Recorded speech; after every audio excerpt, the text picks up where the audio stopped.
اعوذ باللہ من الشیطان الرجیم بسم اللہ الرحمن الرحیم ان اللہ وملائکتہ یصلون علی النبی یا ایہا الذین آمنوا صلوا علیہ وسلموا تسلیما اللہم صل علی محمد وعلی آل محمد وبارک وسلم۔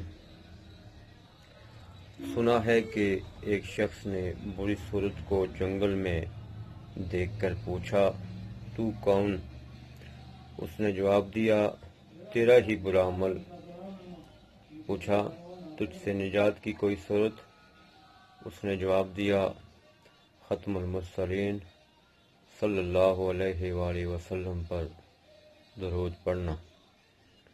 امام الانبیاء علیہ السلام کو فرمانے والی شان ہے کہ میرے اوپر درود بھیجنا پل صراط کے لیے نور ہے۔ جو مجھ پر بروز جمعہ 80 مرتبہ درود بھیجتا ہے، اللہ تعالیٰ اس کے 80 سال کے گناہ معاف فرما دیتے ہیں۔ ایک آدمی حضور علیہ السلام پر درود نہیں بھیجتا تھا۔ ایک رات اس نے خواب میں دیکھا کہ حضور نبی اکرم صلی اللہ علیہ وآلہ وسلم نے اس کی طرف توجہ نہ فرمائی۔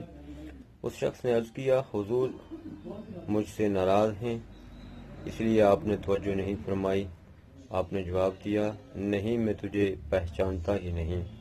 اس نے عرض کی، حضور آپ مجھے کیسے نہیں پہچانتے؟ علماء کہتے ہیں کہ آپ اپنے امتیوں کو اپنی ماں سے زیادہ پہچانتے ہیں۔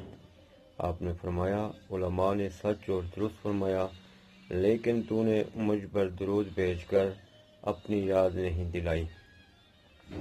میرا کوئی امتی جتنا مجھ پر درود بھیجتا ہے اسے اتنا ہی پہچانتا ہوں۔ یہ بات اس شخص کے دل میں اتر گئی۔ اس نے روزانہ 100 مرتبہ درود پڑھنا شروع کیا۔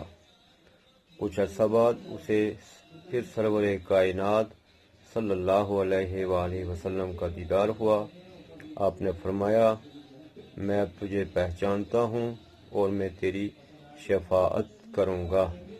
اس طرح سے وہ حضور سرور کائنات صلی اللہ علیہ وآلہ وسلم کا محب بن گیا۔